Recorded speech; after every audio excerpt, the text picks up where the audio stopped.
Friends,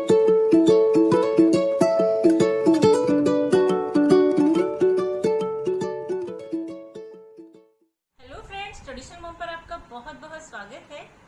आज मैं आपके लिए सब्जियों को लंबे टाइम तक स्टोर करके रखने का एक बहुत ही आसान तरीका लेकर आई हूँ, जिसमें हम अपनी सब्जियों को लंबे समय तक बिल्कुल फ्रेश रख सकते हैं।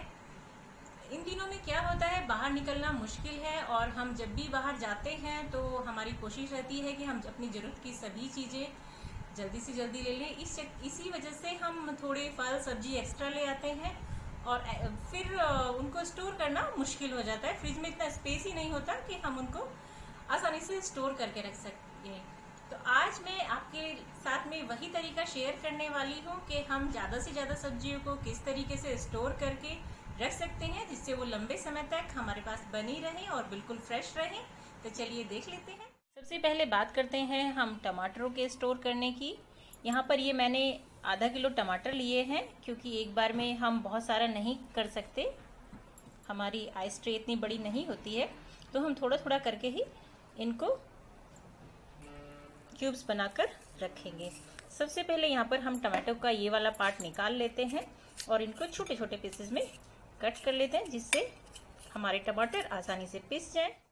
हमारे सारे टमाटर कट गए हैं और यहाँ पर ये मैंने देसी टमाटर लिए हैं, क्योंकि इनका फ्लेवर थोड़ा मुझे ज़्यादा पसंद है, इसमें थोड़ा सा खट्टापन ज़्यादा होता है। तो चलिए अब हम इनको पीस लेते हैं। हमें इसमें कुछ भी ऐड नहीं करना है, सिंपली अपने कटे हुए टमाटर को हमें इसमें डालकर अच्छे से पीसकर प्यूरी जैसे बना लेना है। हम इसको पीस लेते हैं। हमारे टमाटर अच्छे से पिस गए हैं, ये देखिए, ये बिल्कुल बारीक पिस गए हैं। और अब हम इन्हें एक बाउल में निकाल लेते हैं।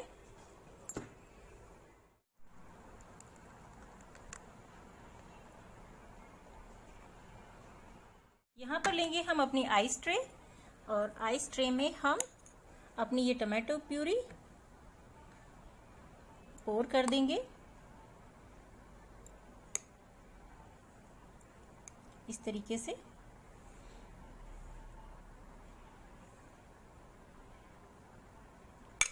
सभी में अच्छे से डालते हुए हम इसको अच्छे से पोर कर देंगे। ये देखिए, हमने अपनी टमाटो प्यूरी को अपने आइस ट्रे में अच्छे से पोर कर दिया है। और आप इसमें कलर चाहते हैं, क्योंकि कई बार हमें ज़रूरत होती है अपनी सब्जी में अच्छे से कलर की, जैसे हम पनीर बनाते हैं या हम सोया चाप बनाते हैं, तो उसके लिए आप एक छोटा सा पीस देखिए, मैं इतना सा, कम से कम आधा किलो टमाटर के लिए काफ़ी होगा, इतना सा पीस आप टमाटर पीसते हुए उसमें डाल लें, तो हमारे टमाटर का कलर बहुत सुंदर होगा और उससे हमारी ग्रेवी बहुत सुंदर रेड कलर वाली बनकर तैयार होगी। मैंने आपसे ये सीक्रेट अपना सोया चाप वाले वीडियो में शेयर किया था, उसका लिंक मैं आपको दे दूंगी, आप चाहे तो वहाँ से चेक कर सकते हैं। तो चलिए अब हम इसको फ्रिज में जमने के लिए रख देते हैं। ये देखिए, हमारी आइस क्यूब तैयार हो गई है, हमारी टमाटो प्यूरी वाली आइस क्यूब। और इसकी हमें जब भी ज़रूरत हो हम इनको बिल्कुल टमाटर के, पिसे हुए टमाटर के जैसे यूज़ कर सकते हैं। ये 5-6 आइस क्यूब कम से कम एक टमाटर के, मीडियम साइज़ के टमाटर के साइज़ की होती हैं, तो आप 5-6 क्यूब को उसी अंदाज से यूज़ करें। और साथ ही में मैं आपको दिखाती हूँ, जिसमें मैंने बीटरूट वाला पीस यूज़ किया था। इसका कलर बहुत ही सुंदर सा पिंक होता है, ये देखिए। और कई बार हम यूज़ करते हैं कश्मीरी मिर्च, तो हमें उसको यूज़ करने की अलग से ज़रूरत नहीं है। हमारे इस वाली टमाटो प्यूरी से बहुत ही सुंदर सा कलर आएगा, आप देखेंगे। और आप इसको इसी टाइप के एयर टाइट कंटेनर में इन सभी क्यूब्स को भरकर रख सकते हैं। मैं आपको दिखाती हूँ।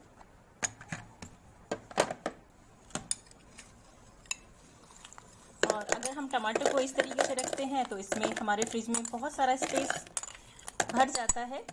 और इस तरीके से ये देखिए, इसमें इस इतने बड़े डब्बे में हमारे कम से कम 1 से 1.5 किलो टमाटर की आइस क्यूब बनाकर हम आराम से रख सकते हैं।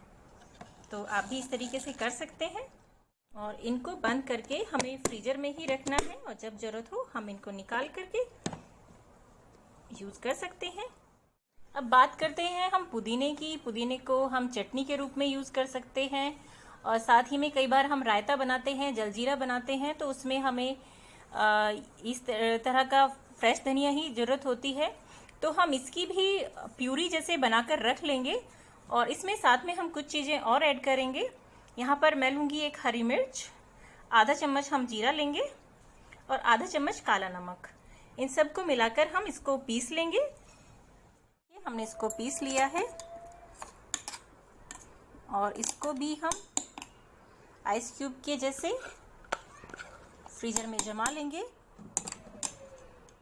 ये देखिए, यहाँ पर हमने ऑलरेडी कुछ अपनी पुदीना को पीसकर क्यूब जैसे बनाकर रखा है। अब यहाँ पर भी हम उसी तरीके से सभी ब्लॉक में अपनी ये पुदीना का पेस्ट या प्यूरी हम कह सकते हैं, इसको फिल कर देंगे और इसको भी फ्रीजर में जमने के लिए रख देंगे।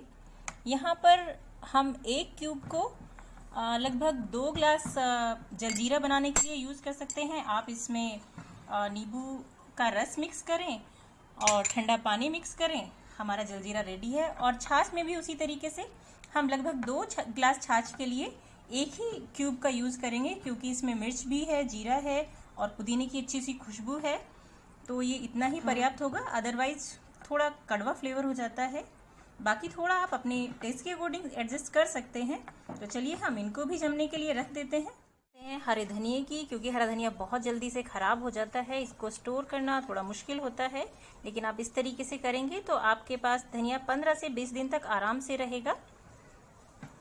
यहाँ पर मैंने इसको पहले से ही अच्छे से वॉश कर लिया है। मैं सब्जियों को किस तरीके से वॉश करती हूँ उसका वीडियो मैंने पहले ही आपके साथ में शेयर किया हुआ है, जिसका लिंक मैं डिस्क्रिप्शन बॉक्स में दे दूंगी, आप वहाँ से चेक कर सकते हैं। और इसको मैंने उसी तरीके से वॉश करके अच्छे से इसका पानी सुखा लिया है और अब ये देखिए ये बिल्कुल अच्छे से सूख गया है। और इसमें जो पुराना या ख़राब धनिया था उसको भी हमने अच्छे से क्लीन कर लिया है। और अब इसका ये वाला पोर्शन हम थोड़ा सा रिमूव कर देंगे कट करके। मैं आपको दिखाती हूँ, इस तरीके से हम इसको कट कर लेंगे। हमने इसको अच्छे से कट कर लिया है और अब हम टिश्यू पेपर में इसको अच्छे से लपेट देंगे। ये देखिए, मैं यहाँ पर 2 टिश्यू पेपर को फैला कर ले लेती हूँ, जिससे ये अच्छे से इसमें कवर हो जाए। ये देखिए, इस तरीके से हम इसको बहुत अच्छे से लपेटते हुए इसको पैक कर देंगे इस तरीके से। और अब हम इसको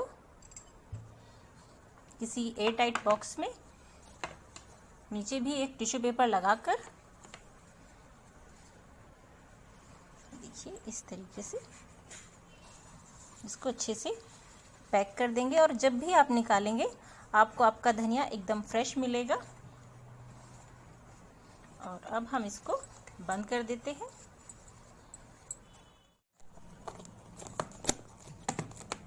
और इसको हमें फ्रीजर में नहीं रखना है, इसको हम नीचे फ्रिज में रखेंगे जहाँ पर हम वेजिटेबल रखते हैं। और जब ज़रूरत हो आप इसमें से निकाल कर धनिया, फ्रेश धनिया यूज़ कर सकते हैं। अब बात करते हैं हम हरी मिर्च को स्टोर करने की। हरी मिर्च इन दिनों में बहुत जल्दी सूख जाती हैं। आप देखेंगे फ्रिज में भी हम इनको 1-2 दिन के लिए ऐसे ही छोड़ दें तो ये सिकुड़ के इस तरीके से ख़राब होने लगती है और इसमें अच्छा सा फ्लेवर नहीं आता। तो इनको स्टोर करने के लिए सबसे पहले तो हमने इनको वॉश करके लिया है, अच्छे से सुखा कर लिया है। और अब हम इनके ये वाले डंठल इस तरीके से तोड़कर रिमूव कर देंगे। और अपनी सारी मिर्च को हम इसी तरीके से ले लेंगे बस ध्यान रखें, कोई मिर्च खराब है तो आप उसको पहले से ही रिमूव कर दें, अदरवाइज वो सारी मिर्च को खराब कर देगी। देखिए यहाँ पर हमने अपनी सारी मिर्च को डंठल इनके रिमूव करके ले लिया है और अब हम इनको एक एयर टाइट कंटेनर में, तो कोई ज़रूरी नहीं है कि वो कंटेनर एयर टाइट ही हो, आप चाहें तो बच्चों के जो पुराने लंच बॉक्स हैं इसके लिए उसका भी यूज़ कर सकते हैं। इसमें हम चारों तरफ अच्छे से ये टिश्यू पेपर लगा देंगे और इसमें हम अपनी मिर्च को इस तरीके से डाल देंगे। ये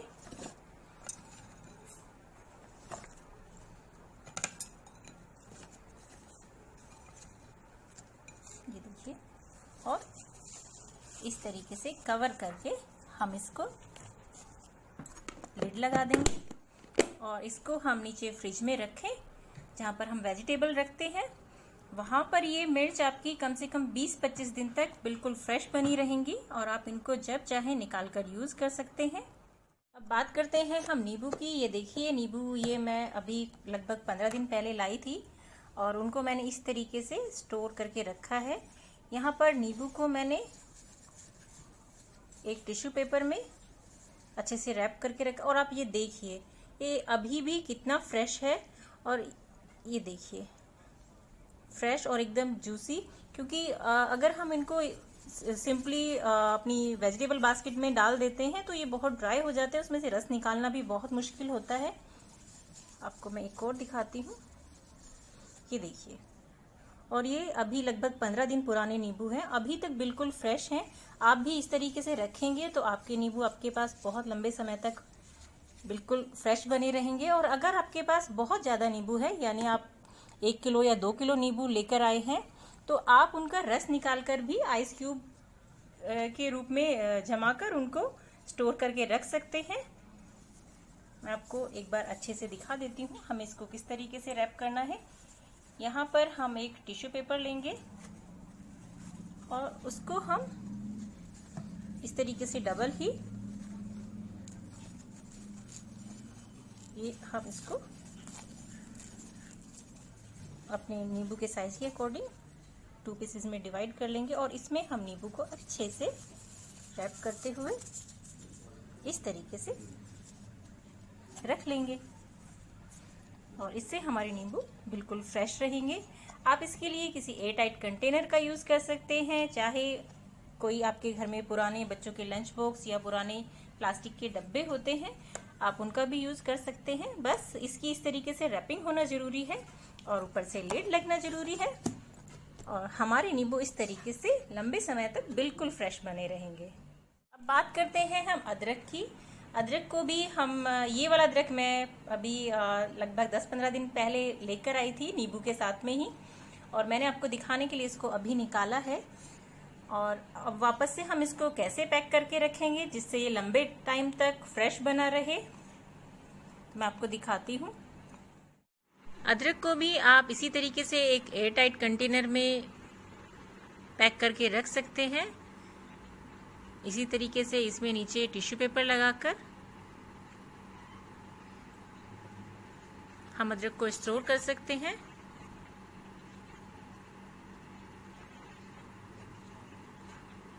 साथ ही में हम इसको जिपलॉक बैग में स्टोर कर सकते हैं और जिपलॉक बैग नहीं है तो हम इसको, हमारे घर में जो नमकीन के पाउच आते हैं, नमकीन के पैकेट्स आते हैं, हम उनकी पैकेट्स को भी खाली करके इस तरीके से जिपलॉक बैग के तरह यूज़ कर सकते हैं, क्योंकि ये भी जिपलॉक होते हैं।